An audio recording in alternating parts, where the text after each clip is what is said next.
a mi abogado, a nuestro amigo, a nuestro querido César Gutiérrez Priego, hoy vía telefónica. Te agradezco que nos tomes la llamada, César. ¿Cómo te va? Muy buenos días.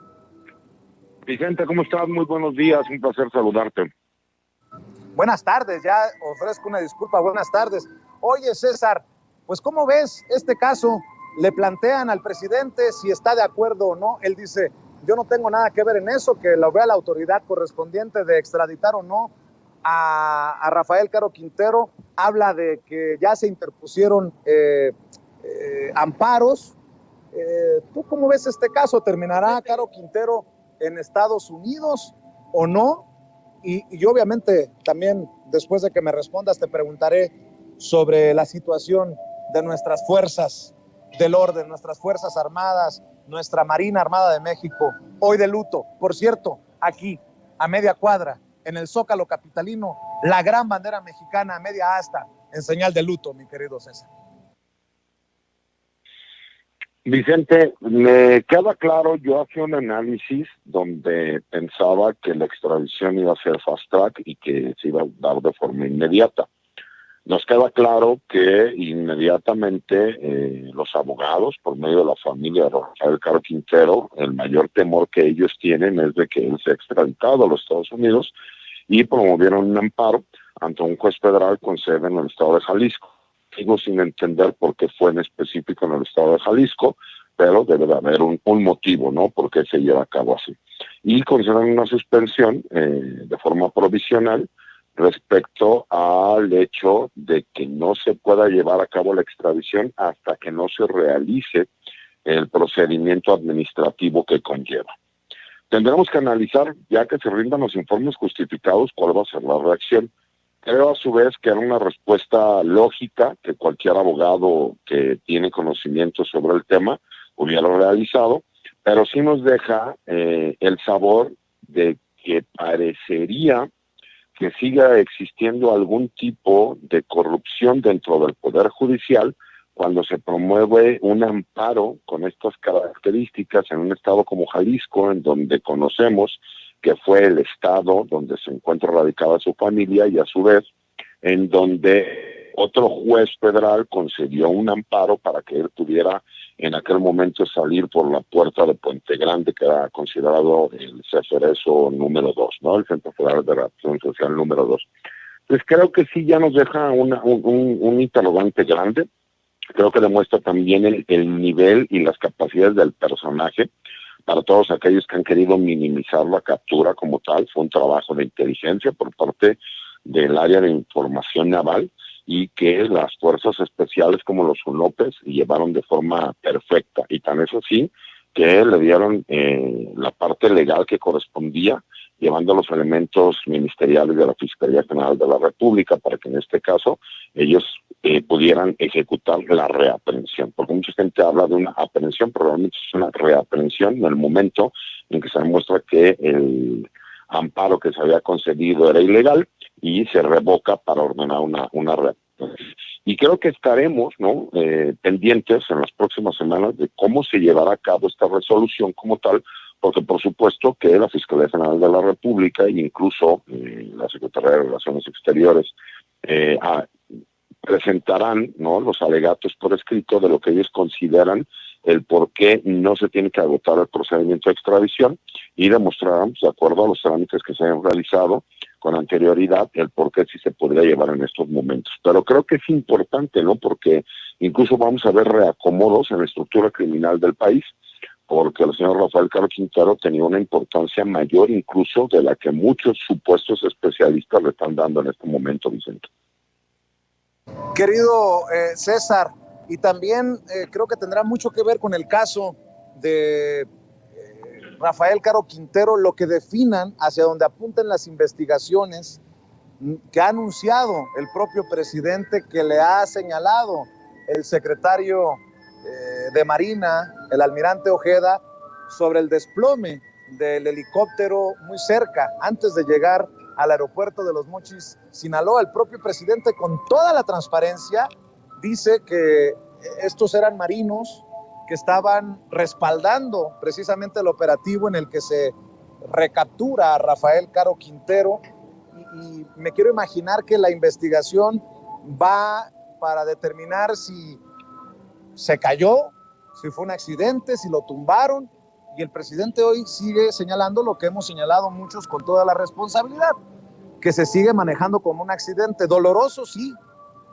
pero en caso de que se encontrara alguna situación criminal, ¿qué cambia o qué no cambia? ¿Qué sabes de este doloroso caso que debe de enlutarnos a todos? Porque son 14 héroes que mueren en el cumplimiento del deber, querido César. Así es, Vicente. Mira, estaba analizando con algunas personas de mi confianza si había sucedido en un operativo como tal el que falleciera un número tan alto de elementos de las Fuerzas Armadas, y como tal creo que es el accidente más desastroso que ha existido en el país en el sentido. Hay que quedar claros porque hemos escuchado ya muchas especulaciones, ¿no? Respecto a que los helicópteros no se caen, los tiran, etcétera, etcétera, de todas aquellas personas que te digo que son pseudoespecialistas y que se creen conocer del caso cuando la verdad es que no tienen la menor idea. Queda claro que este helicóptero sí estuvo en apoyo del operativo que se realizó para la recaptura de Rafael Caro Quintero. Eso queda claro porque incluso el mismo informe de la Secretaría de Marina así lo menciona, independiente de las fuentes que uno pudiese tener. Y hablemos de datos oficiales que han sido publicados. Queda claro que ellos, después de realizar el operativo que se lleva a cabo de forma perfecta, que incluso ahí sí entran muchos puntos de análisis en donde a poco Rafael Caro Quintero se encontraba solo, ¿no? Esa es como que una de las incógnitas que a mí me genera dudas, ¿no? No había un grupo de personas cuidándolo. Se queda claro que hubo un poder corruptor para poder hacer las investigaciones y llegar a él en donde se encontraba, y que estos criminales o grupos criminales que lo protegían no hayan seguido realizando la protección. Pero respecto al operativo como tal de los elementos de los UNOPES, de las Fuerzas Especiales de la Marina Armada de México, queda claro que se habla de un desplome por parte del helicóptero. No hay una sola señal y no hay un solo indicio de que haya sido derribado. Incluso podemos ver las imágenes donde se precipita, se me explicó, el helicóptero. Y para todas aquellas personas que hablan sin tener conocimiento, lamentablemente el Black Hawk, uno de los helicópteros que más accidentes genera por precipitaciones. Tendríamos que hacer un análisis si fue por falta de mantenimiento, si hubo ráfagas de aire, etcétera, etcétera, etcétera. Lo que sí queda claro es que sí participaron en su momento el operativo, y también queda claro que hasta ahorita las investigaciones de la Armada de México son claras en que fue un accidente, que no hay un solo indicio de que haya habido un grupo criminal que haya realizado algún ataque. ¿Qué es lo que cambiaría respecto a tu pregunta? Imagínate, y conociendo la efectividad que tienen las Fuerzas Especiales de la Armada de México, si ellos tuvieran conocimiento o la certeza de que esto fue propiciado por el ataque de un grupo criminal, creo que veríamos una reacción inmediata, porque ha sido un hecho muy doloroso, al grado de que el alto mando naval militar ha ordenado que durante los próximos 10 días en todas las instalaciones navales del país se maneje el estado de luto, y asimismo todo el personal de la Armada de México durante esos próximos 10 días portarán un moño negro del lado izquierdo en honor a los caídos. Y creo que esa es la relevancia que la gente debe entender. Incluso creo que le faltan al respeto a la memoria de estos héroes que han cumplido con honor y con valor, ¿no? En el cumplimiento del deber, de haber ofrendado sus vidas, cuando hacen especulaciones de este estilo y de este tipo, cuando no tienen ningún fundamento ni científico ni legal como para poder hacerlos. Pero desafortunadamente estamos en tiempos políticos perversos, en donde la oposición y aquellos voceros que utilizan, ¿no? Tratan de desacreditar cualquier acto de valor o heroico que realicen nuestras Fuerzas Armadas por el simple hecho de tratar de crear una duda, ¿no? De acuerdo a supuestas complicidades que pudiesen existir del gobierno federal con los grupos criminales. Y este es uno de los ejemplos más claros de que se está realizando el trabajo y que el trabajo se está realizando de forma eficaz. Pues creo que es darle demasiada importancia, pero sí me causa mucha molestia el hecho de que hagan comentarios suspicaces cuando no tienen ni la menor idea de realmente qué fue lo que sucedió, Vicente. Querido César, has puesto el dedo en la llaga. Esos que le juegan a la politiquería no respetan a nuestras Fuerzas Armadas, andan chingando la madre de que el presidente con sus abrazos no balazos abre la puerta para que le falten al respeto a nuestras Fuerzas Armadas. Y ahora dicen, no, nuestras Fuerzas Armadas no fueron los del operativo, fueron los de la DEA. Bueno, pues ya lo aclara. Miren, esta es la portada del Sol de México. El propio Ken Salazar, tenemos que respetar la soberanía de México, dice el embajador de Estados Unidos en México. Pero mire, Riva Palacio asegura que lo que hace el presidente es quitarle del camino a rivales de esos con los que sugiere tiene acuerdos el presidente en el mundo del narcotráfico. Héctor de Mauleón asegura que Kamala Harris fue la que le dio la información de Rafael Caro Quintero. Ya lo desmintió en la mañanera el presidente. Ya decía yo desde, creo que fue el viernes, que Dolia Esteves citaba al periódico Excelsior diciendo que ya casi llevaban a la frontera a Rafael Caro Quintero. Mi querido César, para cerrar, ¿qué tan importante es que la DEA no haya participado directamente en el operativo, que no se haya disparado un solo balazo en el operativo?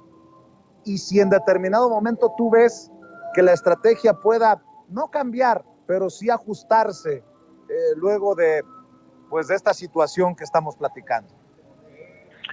Mira, Vicente, lo que pasa es que la gente, en los análisis simplistas que se realizan, no hablan del número de detenidos que hay debido a que pertenecen a grupos criminales. En este sexenio ha habido más detenciones que en el sexenio de Enrique Peña Nieto, en lo que va de estos 3 años y casi 4, que en todo el sexenio de Peña Nieto y en todo el sexenio de Calderón. Para aquellos los que les gustan los números, incluso ahorita tenemos una situación donde ya hay sobrepoblación en las prisiones federales. Lo que pasa es que la comunicación social de este gobierno no está enfocada a estar dando anuncios de ya se detuvo un líder criminal en tal lugar o ya se detuvo un líder criminal en tal lugar. Y en cambio, si hemos visto que los medios afines a la oposición, ellos lo que tratan es de meritar el trabajo todos los días, ¿no?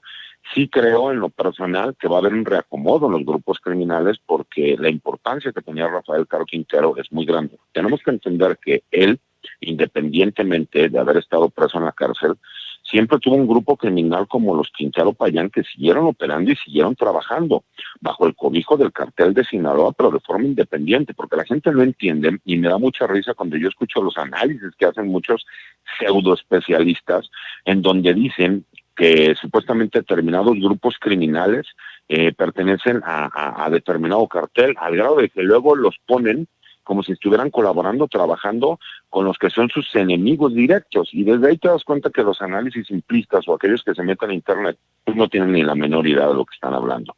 Pero la realidad es que estamos hablando de un narcotraficante no solo legendario, sino que él supo invertir su dinero en negocios legales y que no importa que en su momento se haya adquirido por medio de la ilegalidad, para los años que han pasado, ese dinero ya entró en las finanzas de los bancos a nivel mundial, en donde ya se considera dinero lícito. Entonces, capacidad económica sí tenía, y esa capacidad la supo seguir llevando en cuanto al trabajo que este grupo criminal, que él encabezaba por medio de sus familiares, sus cuñados, sus hermanos, siguió operando. Entonces, imagínate, él sale, él tiene cierto control territorial, él tiene ciertos convenios, y recordamos que en el crimen organizado no faltará quien trate de apoderarse de esos territorios y de esas líneas de control, así como de esas rutas, porque el negocio de los narcotraficantes de aquellos años era pasar las drogas hacia los Estados Unidos, porque tenían esa capacidad de hacer el negocio, enviarlos a Asia, enviarlos a Europa, etcétera.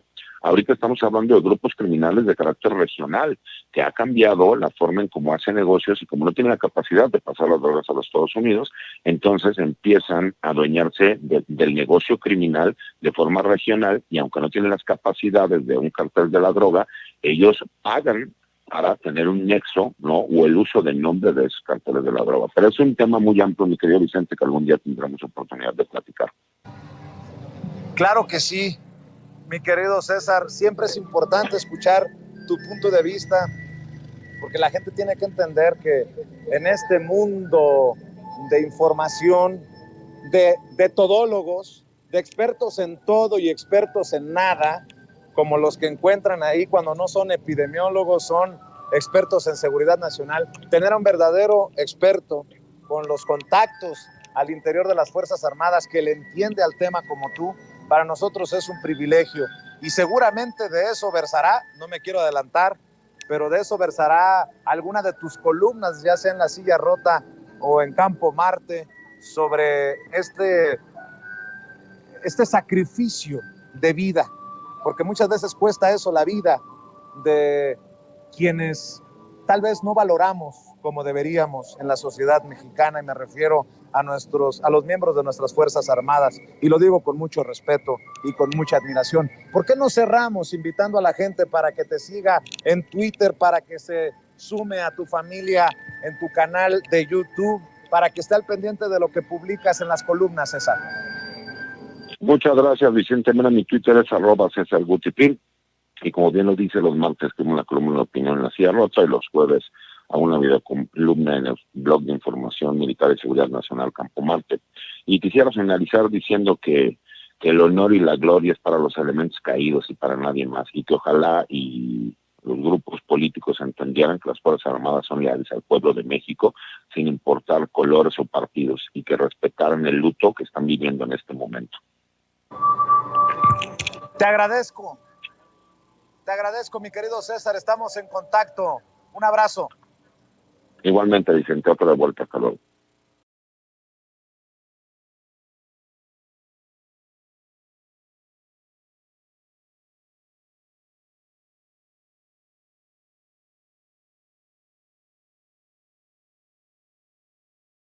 A un gran compañero, a un gran colega, a un periodista de a pie, un verdadero periodista de a pie, a un gran escritor y a un experto en temas de crimen organizado.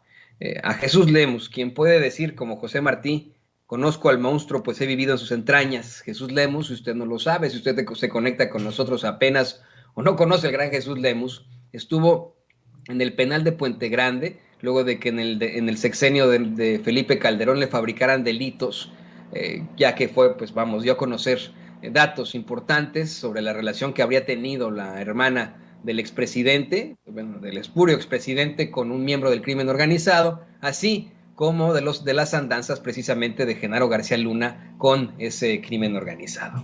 Él conoció de viva, pues vamos, él en sus celdas, en ese penal que ahora está clausurado, a muchos miembros del crimen organizado, y nos puede dar certeza sobre esto que nos está planteando el presidente López Obrador desde muy, muy temprano. Así que los saludo con mucho gusto, querido Jesús, bienvenido a tu espacio. Gracias, te saludo con cariño, mi querido Toño, siempre un gusto y un placer poder estar contigo y saludarte a ti y a tu amable audiencia. Gracias a ti, querido Jesús. Pues bueno, ya lo escuchabas tú, cómo es que el presidente López Obrador confirma en la mañanera que la DEA no tuvo injerencia directa en la detención de Rafael Caro Quintero, que en efecto a veces se pide información en algunos casos, pero que en este no fue posible que se realizara la investigación que le solicitaron a la DEA, y que fue única y exclusivamente la Secretaría de Marina la que realiza la investigación y la aprehensión de Caro Quintero. Esto le ha resultado a muchos medios de comunicación tradicionales e incluso independientes una situación inaudita. ¿Qué nos puedes decir sobre esto, querido Jesús? Toño, yo pienso que no es nada de extrañarse hacia este punto de distanciamiento entre la DEA y el gobierno mexicano, pues estaban dando ya muchas relaciones. Mira, vamos a recapitular un poco. Hay que recordar que Rafael Caro Quintero, concretamente en el caso de Caro Quintero, Rafael Caro Quintero estaba prófugo de la justicia desde agosto de 2013. En el próximo agosto cumpliría ya 10 años de estar, perdón, 9 años de estar fuera del radar de las autoridades, y desde entonces supuestamente la DEA buscaba a Rafael Caro Quintero a través de canales institucionales, como era la Procuraduría en su momento, la Procuraduría General de la República, que posteriormente sería la Fiscalía General de la República, y esa era la versión oficial, pero la verdad es que la DEA estaba buscándolo por su propia cuenta. La Fiscalía General de la República, si es que llevó a cabo un operativo, también lo hacía por su propia cuenta. La Marina y el Ejército, bueno, de alguna forma, nada más cumpliendo labores de seguridad, podrían estar también tras de él. Pero hay que recordar que hace unos meses el presidente de la República envió al legislativo una iniciativa de reforma de ley para modificar la Ley de Seguridad Nacional. Y en esa Ley de Seguridad Nacional se estableció claramente que a partir de ese momento, de cuando se promulgara esa nueva ley, habría que tomar en cuenta que la DEA no podía intervenir, ni la DEA, ni la CIA, ni el FBI, ni ninguna agencia de investigación extranjera podía intervenir en suelo mexicano como si fuera su casa, cosa que pues no les gustó mucho a Estados Unidos por este plan pues, de autonomía plena que el presidente López Obrador ha enarbolado, de mantener una dignidad autónoma, independiente, como somos los mexicanos, del gobierno de Estados Unidos. Entonces, recordemos que eso, después de que se promulga la nueva Ley de Seguridad Nacional, pues se limitó a la Agencia Antidrogas de Estados Unidos realizar operativos en México. Y eso es muy, muy importante recordar, porque a partir de ahí, la DEA, para cualquier operativo que tuviera que hacer dentro del territorio mexicano, buscando narcos, desarticulando cárteles, persiguiendo a grupos del crimen organizado, tendría que notificarlo al gobierno mexicano. Y la DEA, pues desde entonces, no ha notificado al gobierno mexicano. Desde hace 6, 7 meses, el gobierno mexicano es el que tiene, por supuesto, como hace muchos años no se tenía, la autonomía completa de persecución a los cárteles y a los líderes de los cárteles de las drogas. Entonces, partiendo de ahí, es entendible que el presidente diga y que desmienta completamente a la dirigente, a la titular de la DEA de Estados Unidos, que desmienta de que no participó en ningún operativo de detección y detención de Rafael Caro Quintero. Entonces, creo que el presidente de la República está siendo muy coherente en el manejo de esta independencia que tenemos los mexicanos para resolver nuestros propios asuntos y perseguir a nuestros propios criminales. Entonces, ese papel también es parte del distanciamiento que ya habíamos visto, mi querido Toño, ya lo habíamos visto cuando la DEA anunció hace apenas como 2 meses, anunció que ya no iba a tener operación en suelo mexicano y que cerraba su oficina, prácticamente su oficina en México. Entonces, es producto de todo esto, de la política interna del presidente López Obrador por mantener una completa dignidad en nuestro aspecto de autonomía y de independencia. Y es algo positivo en todo caso, Jesús y público consentidor. Es positivo que pues los gobiernos tengan independencia, tengan su propia soberanía. Yo nunca he entendido por qué siempre se piensa en eso, no, en México no puede enfrentar ciertas cosas, tiene que obtener la ayuda de Estados Unidos casi para todo. Pues no, México tiene sus propias instituciones, México puede mucho, específicamente si tienen algún tipo de gobierno que no es corrupto, ¿no? Y creo que de ahí para el real se puede conseguir mucho. Y déjame le pido, querido Jesús, a don David que nos grabe, porque antes de que vayamos al tema de fondo que tú traes, que obviamente con todo el conocimiento que tienes, te ofrezco una disculpa por politizar esto, pero en las redes sociales y en varios medios de comunicación tradicionales, los adversarios del mismo presidente López Obrador han tratado de minimizar este arresto, el arresto de Rafael Caro Quintero. Se ha tratado de minimizar, te digo, desde las plataformas pues tradicionales, así como desde las redes sociales. Y yo te quiero preguntar a ti, como un experto en crimen organizado, como un gran periodista, pues si en verdad es una pichicatez, una situación menor que hayan detenido a Rafael Caro Quintero, o si tiene algún tipo de repercusión fuerte y si esto tendrá algún tipo de planteamiento a futuro en el combate precisamente al crimen organizado. Mi querido Toño, que no hay la menor duda de que estamos frente a, yo diría, la más importante detención de un jefe del narcotráfico en México, Toño. No nada más por lo que representa Rafael Caro Quintero, de ser el ícono del narcotráfico en México, porque recordemos que es Rafael Caro Quintero quien establece el modelo actual de narcotráfico, modelo empresarial. Antes de Rafael Caro Quintero existía el narcotráfico, pero como un modelo únicamente como de actividades ilícitas de familiares, de un grupo, de una familia muy pequeño, pero es Rafael Caro Quintero el que lleva a nivel de empresas a los grupos dedicados al narcotráfico. Entonces, estamos ante un hecho histórico sin precedente, no me queda la menor duda. Creo que es la más importante detención de un narcotraficante. Incluso creo que es más importante que la detención del propio Chapo Guzmán, mi querido Toño, si me lo permites, por el solo hecho de que Rafael Caro Quintero, pues es el padre literal de muchos de los cárteles que están operando hoy en día. Y también es muy importante resaltar que esta detención, bueno, pues por supuesto que no es una pichicatez, no es nada menor, también es parte, de alguna forma, de que puede funcionar la estrategia del presidente López Obrador de los abrazos y no los balazos, porque como lo decíamos la otra vez con nuestro buen querido Vicente Serrano, de que no hubo un solo disparo. Más allá de las dudas de que si el evento de la detención de Rafael fue incidental o, como dice el presidente, fue un operativo planeado por elementos de la Marina únicamente en apoyo a la Fiscalía General de la República, más allá de eso, el hecho cuenta de que está detenido el más importante de los narcotraficantes, que sí estaba en el activo del narcotráfico, mi querido Vicente, que no es, yo dudo, por supuesto, tengo muchos elementos para señalar que sí estaba dentro del activo del narcotráfico, no estaba retirado, como él decía, ni tampoco era, digo, yo debo decirlo de esa forma, conozco bien a Rafael Caro Quintero y por supuesto que nunca abandonó el narcotráfico.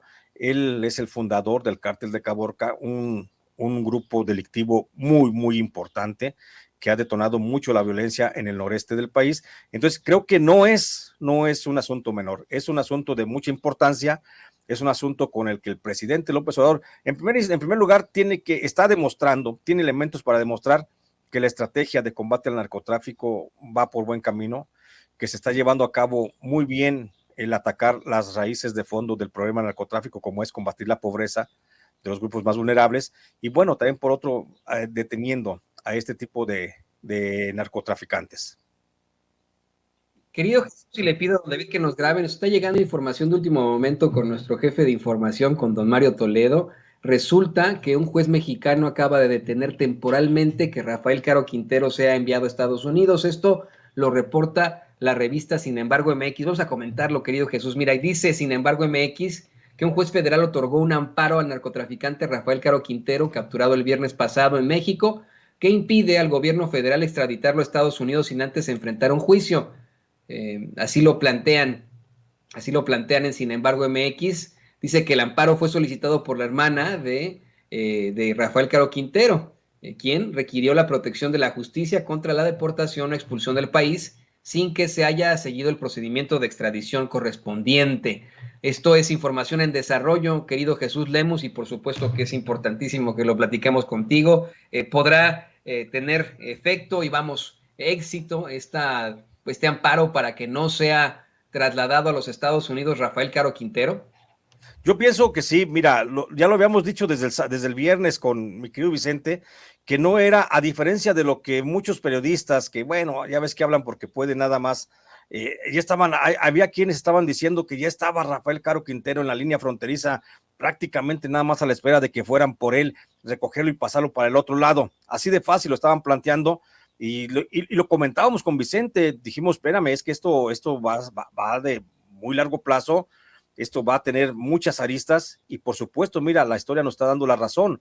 Ya un juez está frenando la extradición a Estados Unidos, bueno, porque considera que no hay elementos. Además, recordemos una cosa, mi querido Toño, el asunto es que Rafael Caro Quinteros pasó 28 años en la cárcel y fueron 28 años en lo que estuvo ganando amparo tras amparo tras amparo para evitar la extradición. Lo que no hicieron en 28 años, mi querido Toño, lo que no hizo la justicia norteamericana, porque esto ya es asunto de la justicia norteamericana, ya no es asunto de la justicia mexicana, esto ya es asunto de la justicia norteamericana. La justicia norteamericana no ha podido con Rafael Caro Quintero para llevárselo en 28 años. Lo que no hicieron antes, Toño, estoy seguro que no lo van a poder hacer ahora porque son los mismos elementos y argumentos gastados. Además, recordemos, Rafael Caro Quintero ha estado encarcelado a la espera de esa extradición 28 años. Yo veo muy difícil que un juez vaya a otorgar así de manera lisa y llana la extradición de Rafael, porque simplemente hay mucho riesgo de que Rafael Caro Quintero en Estados Unidos pudiera ser llevado a una corte de algún estado en donde hubiera pena capital. Y si hay la pena capital, pues por supuesto que el gobierno mexicano también está impedido para entregar en extradición a un mexicano. Entonces, hay muchas cosas de por medio, pero por lo pronto ya se está dando el primer freno a la extradición y así así lo va a seguir, porque si no mal no recuerdo, mi querido Toño, Rafael Caro debe tener por lo menos unos 14 amparos ganados en contra de la extradición, y esos mismos argumentos que se presentaron en 14 amparos, por lo menos se van a tener que seguir presentando en lo sucesivo, en todo lo que venga. Y te digo, no es un asunto de una lucha entre Rafael Caro y la justicia mexicana. Es un asunto entre Rafael Caro y la justicia de Estados Unidos. La justicia mexicana ya cumplió, ya detuvo a Rafael Caro, ya está resguardado Rafael Caro en un penal de máxima seguridad a la espera de ser entregado. Ahora nada más falta que el gobierno norteamericano pueda cumplir con los requisitos, pueda satisfacer todas las necesidades del caso y que legalmente se pueda llevar a Rafael Caro Quintero, cosa que yo insisto, yo lo veo muy difícil porque no lo pudieron hacer en 28 años atrás. Veo muy difícil que lo puedan hacer ahora en adelante. ¿Qué te parece, querido Jesús, si damos ese análisis más a fondo? Y le pido a don David que nos grabe ese análisis precisamente sobre pues el paso de Rafael Caro Quintero, pues vamos, entre penales, ese paso después de haber sido detenido, todavía la injerencia que pudo haber tenido. Tú obviamente tienes mucho conocimiento al respecto, tú conociste a Rafael Caro Quintero. ¿Por qué no nos das tu análisis a fondo sobre precisamente esta detención, ahora que se habla del amparo contra la extradición y de las exigencias que en todo caso podría tener precisamente Estados Unidos? Me da mucho la atención que me digas que ahora ya no es un problema, no es un asunto con México, con el gobierno de México. Es un asunto entre Caro Quintero y Estados Unidos. Cuéntanos, querido Jesús. Exactamente, mi querido Toño, ya el asunto de la extradición ya no está en manos de la justicia mexicana. Aquí ya lo que un juez va a tener nada más que avalar si la entrega de Rafael Caro Quintero por parte de la Fiscalía General de la República a la Fiscalía de Estados Unidos es legal. Eso es lo único que está haciendo un juez, en pocas palabras, nada más ser el árbitro de que esa entrega sea legal y que no se violente en ningún momento ni en ningún sentido los derechos del imputado, en el caso de Rafael Caro Quintero. Entonces, no es un asunto de que diga, es que México tiene que demostrarle a Rafael que sí hay elementos. No. Aquí el que tiene que demostrar los elementos, satisfacer los elementos de ley, es justamente la Fiscalía de Estados Unidos, para que pueda ser avalada la entrega de Rafael Caro Quintero por parte de la Fiscalía a la Fiscalía de Estados Unidos. Eso es únicamente lo que es. Y conociendo, como te digo, conociendo a Rafael Caro Quintero como es, que es metódico, que te digo, yo estoy seguro que su detención se debe pues prácticamente a un descuido, porque es muy metódico, es muy precavido, y no sé en qué estaría que se descuidó. Lo conozco más o menos a Rafael y creo que cometió un error, pero bueno, como quiera que sea, conociéndolo, sé que debe estar muy enfocado a la defensa de su no extradición. Entonces, ya estudió, oye, Toño, estudió 28 años ya se sabe al revés y al derecho los argumentos que puede presentar la Fiscalía de Estados Unidos, y cada uno de los argumentos los va a ir debatiendo y rebatiendo de manera puntual a través de amparo tras amparo. Rafael Caro tiene un grupo de muy buenos abogados. Rafael Caro tiene también la paciencia del mundo. Ya estuvo una vez en ese caso, no le pudieron hacer nada.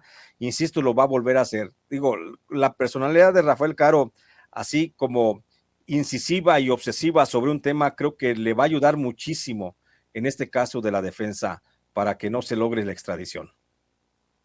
Así es, esto es, pues vamos, tema de mucho análisis de libros, y bueno, estaremos muy pendientes de lo que pueda ocurrir, por supuesto, consultándote a ti, Jesús Lemus, tú que eres experto en el tema, tú que sabes este tipo de cosas. Mientras tanto, primero te agradecemos que nos apoyes siempre con este tipo de planteamientos aquí en Sin Censura. Es absolutamente necesario que tú seas el que haga este tipo de análisis.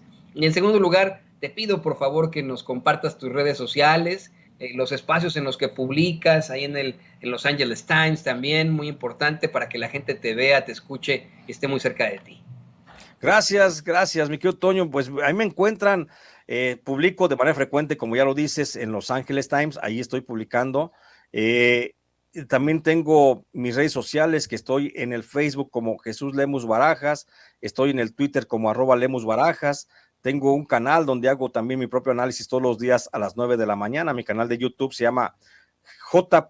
Jesús Lemus, y ahí transmito de 9 a 10 de la mañana todos los días, de lunes a viernes, y los domingos de las 4 a las 5 de la tarde. Y también me dedico a escribir libros, mi querido Toño, y esos los hago ahí de vez en cuando. Ahorita, por supuesto, está uno en librerías que se llama El Fiscal Imperial, publicado por HarperCollins México, con la ayuda de mi amigo editor Edgar Kraus, y pues está dando de qué hablar. Es un tema muy interesante que desnuda de pies a cabeza al fiscal Gers Manero. ¿Quién es el fiscal Gers Manero y por qué hoy se encuentra en el centro de la polémica y por qué es el único hombre de la Cuarta Transformación que puede hacer que se vaya al traste la propuesta de transformación del presidente López Obrador, que tanto trabajo le ha costado y nos ha costado a los mexicanos que seguimos impulsando este movimiento de cambio, mi querido Toño? Y ahí estoy, ahí en librerías también encuentran, y aprovecho de una vez para decirte que también todavía hay libros del licenciado que habla de la historia de Genaro García Luna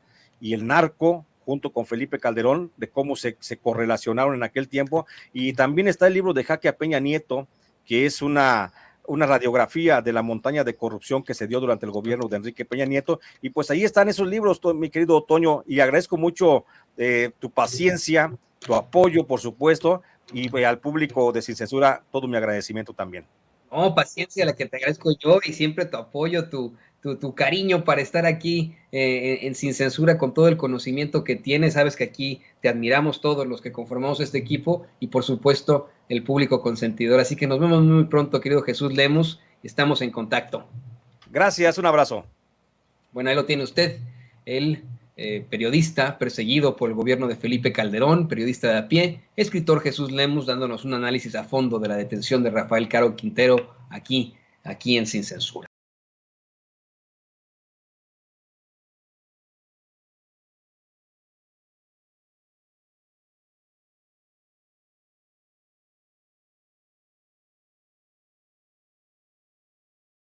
Le agradezco mucho que nos acompañe aquí en Sin Censura para hablar de sentido común y de por lo menos dos de sus más recientes columnas que, como digo yo aquí en Sin Censura, dejan la víbora chillando. Fabricio, gracias por tu paciencia. ¿Cómo estás? Te mando un abrazo.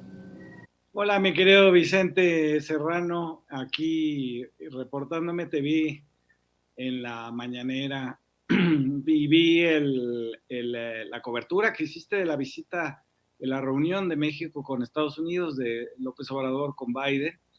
La cobertura increíble, tienes una suerte impresionante. Había no solamente migrantes llorando afuera del Hotel Lombardi, sino te encontraste un ranchero que quería emplear y darle seguridad social a los trabajadores mexicanos. Increíble esa cobertura. Te agradezco por tus generosas palabras, maestro. Viniendo de ti, Fabricio, tú sabes que se convierten tus palabras generosas en motor, en seguir adelante. Y bueno, es lo que propone el presidente, ya hasta un documental sobre los migrantes propone, de eso que les duele tanto a los que quieren regresar a México, a lo que tanto daño nos hizo, al México, si me permiten la expresión, patas para arriba, de Felipe Calderón, de Fox, de Zedillo, de Salinas y obviamente de Enrique Peña Nieto. Mi querido Fabricio, me emociona mucho ver Sentido Común y el título, Pensar la Paz. En momentos en que algunos, por odio a López Obrador, quieren continuar con aquello de mátalos en caliente, en no apostarle a la paz, pues creo que es importantísimo lo que plantean desde la revista, Fabricio. Sí, hemos hecho un planteamiento, digamos, desde Sentido Común. Habíamos sacado ya otros números, uno sobre la reforma política, con un artículo de Pablo Gómez donde explicaba en qué consistía esta reforma política, otro sobre la soberanía energética rumbo a la discusión, que luego no fue discusión, sino nada más insultos, de la reforma energética. Y ahora planteamos esto, planteamos no discutir el asunto de la seguridad, sino discutir el asunto de la paz, de la pacificación. Y entonces el número de sentido común, que es libre, digamos, lo hacemos con muchísimo esfuerzo y es gratis en internet. Ustedes pueden entrar a sentidocomunmx.com. Lo que planteamos, y hay artículos, digamos, empezamos con un artículo de Carlos Pérez Ricard sobre el problema de desmilitarizar o no al país. Esto tiene un correlato, digamos, que es un artículo de Ernesto Ledesma sobre la militarización en las comunidades indígenas, y traemos también un análisis de Marcela Figueroa sobre el éxito de Claudia Sheinbaum en la Ciudad de México con la reducción de casi todos los delitos a sus niveles históricos, digamos, cuando Andrés Manuel López Obrador fue jefe de gobierno. Y traemos una discusión muy interesante que nos aporta el maxi abogado sobre la autonomía de la fiscalía, qué tanto nos ha servido eso y qué tanto las fiscalías de los estados están cruzadas de brazos esperando que llegue la Guardia Nacional a resolver todo. Y es un número, digamos, muy redondo. Me parece que planteamos ahí prácticamente todo. Hay un artículo de Camilo Vicente sobre las desapariciones en la guerra tanto sucia como la de Calderón, que es digamos que es la guerra más cochina. Y creo que todo el número plantea, digamos, una idea sobre todo la complejidad de la pacificación del país después de estos años de supuesta guerra contra el crimen organizado, que una parte fue a favor del cártel de Sinaloa, de parte de Felipe Calderón y García Luna, y otra fue administrar esa misma guerra en el sexenio de Peña. Y ahora lo que nos estamos planteando es la pacificación. Entonces, pensar la paz se llama el número, precisamente porque señalamos, digamos, todas las complejidades, las dificultades que existen para pacificar el país, que no es solamente un asunto de que se aplique la ley, que se use la fuerza, es un asunto muy complicado el poder reducir, digamos, la expresión de los conflictos, que no sea una expresión violenta y que sea una expresión política. Me emocionó porque lo considero entre poético y filosófico, como desde la cuenta en Twitter de la revista se propone esta nueva edición. Necesitamos la paz, la queremos y debemos construirla, pero antes hay que pensarla, y ese es el ejercicio que realizamos en nuestro nuevo número, Pensar la Paz. Oye, Fabricio, déjame, si me permites, además de invitar a la gente que busque, que lea Sentido Común, ya está listo el número de Sentido Común. Pueden visitar @Sentido Común MX _ en Twitter, @Sentido Común MX _ en Twitter. Preguntarte sobre 2 artículos, uno que escribes en La Jornada, que me parece, digo, no es cebollazo, Fabricio, me parece fundamental lo que expones, ¿no? El nuevo arraigo republicano. Dices, las imágenes de los migrantes mexicanos a las afueras del Hotel Lombardi, donde se hospedaba el presidente López Obrador en su reunión de trabajo con Joe Biden, terminaron de convencerme de que existe un nuevo arraigo de origen plebeyo y democrático. La gente que viajó durante horas en autobuses para saludar al mandatario mexicano lo hizo para sentirse representada, defendida, reivindicada. De hecho, yo le planteaba al presidente hoy el caso de una señora que se suelta llorando porque dice que nadie antes los había tomado en cuenta como ahora. Una minoría, la que se centró en el aspecto y los botones del Ejecutivo, reprodujo los puntos de referencia antiguos y guió con la más aguda despolitización sus supuestas opiniones políticas. Arriba en la élite, no se ha movido nada, pero abajo, entre los trabajadores, el marco y sus coordenadas están cambiando.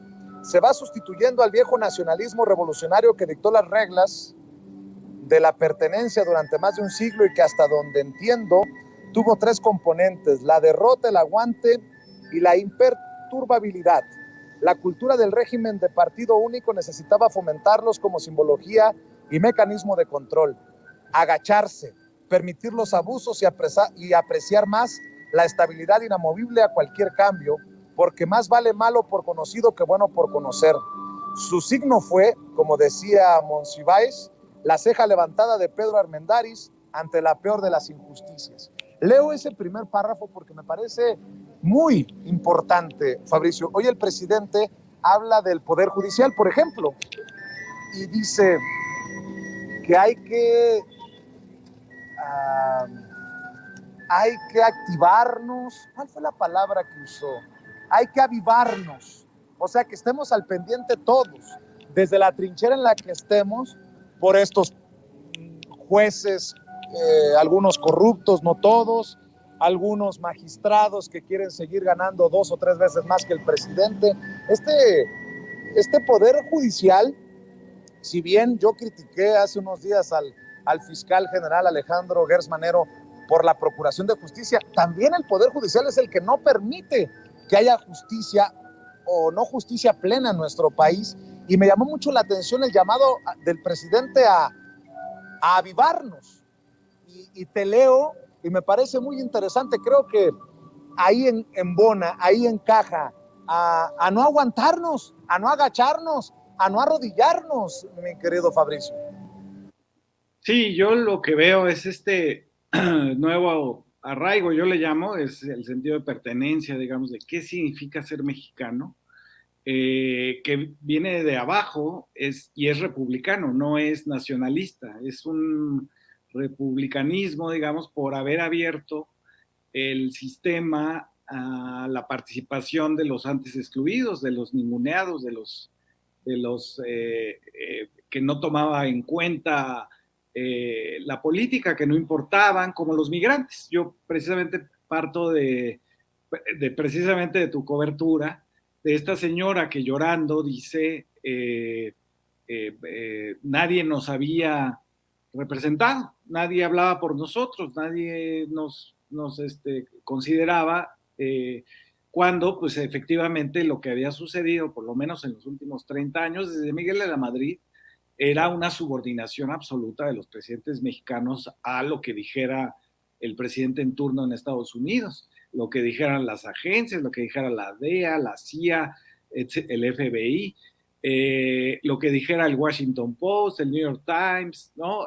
Y ahora hay un presidente que representa esa fuerza plebeya, esa fuerza democrática, esa fuerza republicana, y efectivamente hay un cambio en la manera en que se concibe la política. Ahora la política es parte del arraigo, no es el Día de la Bandera, no es el 15 de septiembre, no es el 5 de mayo, no, es la participación política, es tener una voz y sentirse reivindicados por el presidente López Obrador.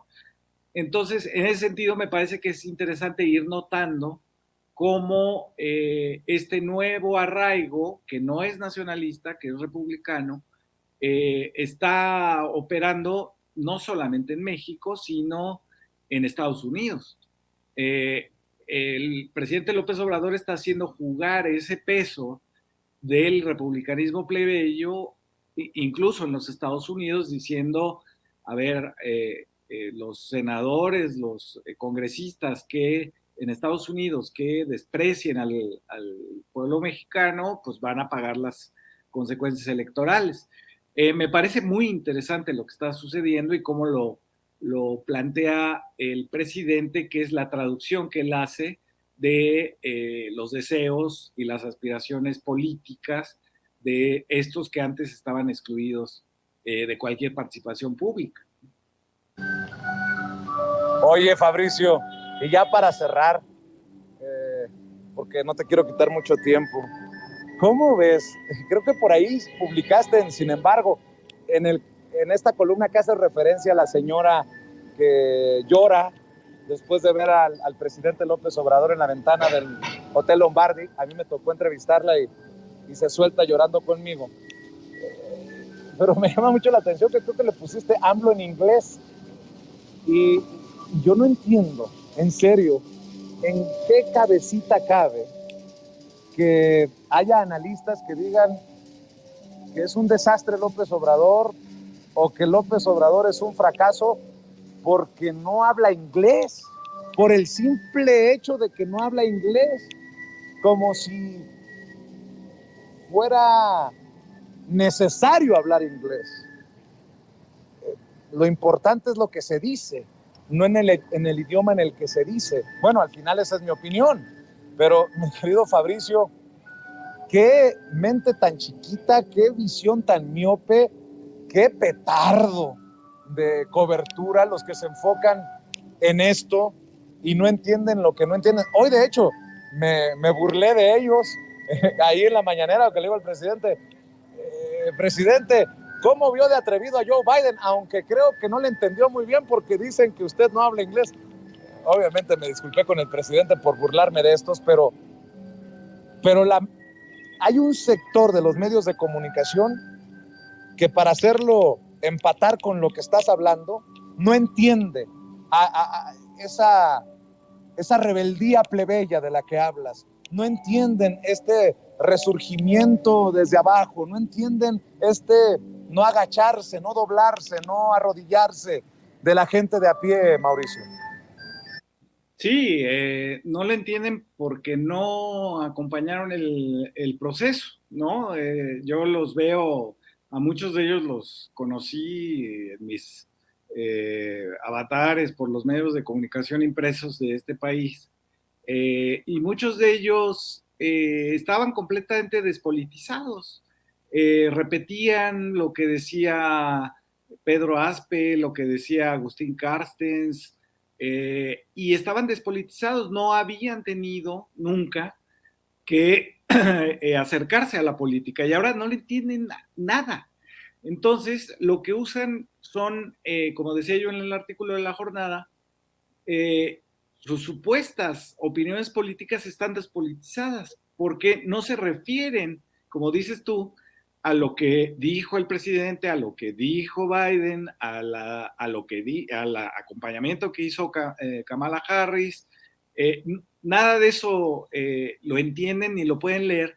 Y entonces se refieren al botón del saco, se refieren a cómo estaba sentado, se refieren a que no habla inglés. Es decir, a lo que no tiene que ver con la política, a lo que tiene que ver con el espectáculo, con la apariencia, con la vestimenta, es decir, una especie de Patti Chapoy agrandada en Milenio, en Reforma, en el Universal, en el Heraldo, etcétera, etcétera. Y entonces, finalmente, lo que a mí me causa mucha gracia, la verdad es que sí me entretiene, es ver cómo tratan de usar las herramientas del espectáculo, de la apariencia pura y vil, para tratar de leer una cosa que no logran entender, que es la política. Porque finalmente quien entendió, y eso es un poco también lo que yo digo del nuevo arraigo republicano, es quien finalmente acabó de entender la política son los de abajo. Los de abajo sí saben para qué sirve, sí saben para qué sirve el voto, y tienen clarísimo que la política es poner en la mesa los conflictos, las demandas, todo el pasado, digamos, de ninguneo, de injuria, de abuso, hay que ponerlo en público y tratar de resolverlo. Eso es la política. Y la parte de arriba, la élite, que es una élite, la de los medios, pues clase mediera, de restaurante vegetariano, etcétera, no entiende que eso es lo que ha sucedido y le llaman a eso polarización. A eso es a lo que le llaman, se han salido ¿no? de sus cabales, están enloquecidos, están engañados, manipulados, es porque son muy ignorantes, etcétera. No logran entender porque no saben, nunca se habían tenido que enfrentar a hacer política. Y ahora que hacen política realmente son unos verdaderos ridículos impresionantes, ¿no? Como Alarraqui Pajés y Javier Lozano Alarcón, hablando de los venezolanos ilegales que van a hacer un atentado en Estados Unidos. Es decir, es verdaderamente vergonzoso lo que está sucediendo con esa élite de la comunicación que durante muchos años nos vendieron que eran muy listos. Yo leo los artículos de Enrique Krause y me parece aberrante todo lo que dice, los de Aguilar Camín, y en algún momento del salinismo nos habían planteado que esos eran los intelectuales, que esos eran los que nos decían el bien del mal, lo correcto de lo incorrecto, y son verdaderamente aberrantes y además están detrás de campañas de mentiras. Así es, definitivamente, Fabricio. Lo que les hace falta es, si me permites, maestro, sentido común, como la revista precisamente que diriges. Sentido común les hace falta a esos personajes, como ese empresario al que hace referencia, que me tocó entrevistar frente al Hotel Lombardi, ese granjero que llegó pidiendo conocer al presidente, porque pide sentido común para resolver el tema migratorio. Justamente Vicente hablaba de pues lo interesante que resulta tu última publicación, y bueno, pues ¿qué te parece que nos compartes cómo adquirirla, cómo buscar esta revista, cómo buscar sentido común y específicamente ahora que se publica Pensar la Paz? Sí, el número se consigue en internet, es sentidocomún.mx.com. Nada más quisiera yo decirte que también estamos en Twitter, en @sentidocomún, y compartirte rápidamente lo que constituye, digamos, sentido común. Sentido común es nos juntamos, digamos, varios, y está, no sé, desde Rafael Barajas el Fisgón, Rapé, Hernández, o sea, los moneros del Chamuco, pero también está Lorenzo Meyer, Enrique Semo, Paco Taibo, Elena Poniatowska, Elvira Concheiro, Diana Fuentes, Violeta Vázquez Rojas, una enorme cantidad de consejeros, digamos, que son los que hacemos la revista. Renata Turrentes, la subdirectora, y este es un esfuerzo, digamos, nada más de pura voluntad de juntarnos para decir, a ver, aquí hay gente que estamos pensando qué viene, que no vamos ya a discutir si la torre del aeropuerto está chueca o si los hijos del presidente tienen una fábrica de chocolates. No vamos a discutir ya eso, porque eso nos ha retrasado en la reflexión sobre qué sigue de la 4T, en qué asuntos hay que profundizar. Y sentido común es precisamente, lo anima, digamos, esa idea de profundizar y de discutir donde tenemos que discutir, que es adentro del movimiento obradorista, cuáles son nuestras alternativas, hacia dónde, qué direcciones podemos tener, y eso es finalmente lo que hemos hecho en sentido común. Y muy interesante, por supuesto que estaremos buscando unirnos a pues ver esta publicación, Sentido Común, esta propuesta que hace Fabricio Mejía y un gran equipo de colaboradores es para no dejar pasar, y te queremos agradecer, Fabricio, por este enlace que tuvimos hace unos momentos con Vicente. Desafortunadamente no nos pudimos enlazar con él, no pudimos retomar la comunicación, pero te agradecemos y qué bueno que nos hayas planteado tus redes sociales, además de una serie de comentarios incisivos. Muchas gracias, Fabricio. Muchas gracias a ti, Toño, y un abrazo a Vicente. Amigos, amigas, regresamos en breve, pero mientras seguimos hablando sin pelos en la lengua, sin censura, usted puede suscribirse a nuestros 3 principales canales en YouTube: Sin Censura Media, en donde tenemos más de 1.600.000 suscriptores, Sin Censura TV, en donde tenemos más de 1 millón de suscriptores, y en Sin Censura Presenta, en donde queremos llegar muy pronto a los 100,000 suscriptores. Si usted ya está inscrito en Sin Censura Media, suscríbase en Sin Censura TV. Si ya está suscrito en Sin Censura TV y Sin Censura Media, suscríbase a Sin Censura Presenta. Recuerde que es gratis, no tiene que sacar un solo centavo de su bolsillo para apoyarnos. Dele clic en la campanita para que los señores y señoras de YouTube envíen las notificaciones cuando estemos transmitiendo en vivo y en directo o estemos subiendo videos. También nos puede seguir en Twitter en @Vicente Serrano y hasta en Instagram. Ojo, también estamos en Instagram. Son nuestras redes sociales y con el apoyo de ustedes seguimos creciendo, porque con ustedes todo, sin ustedes nada.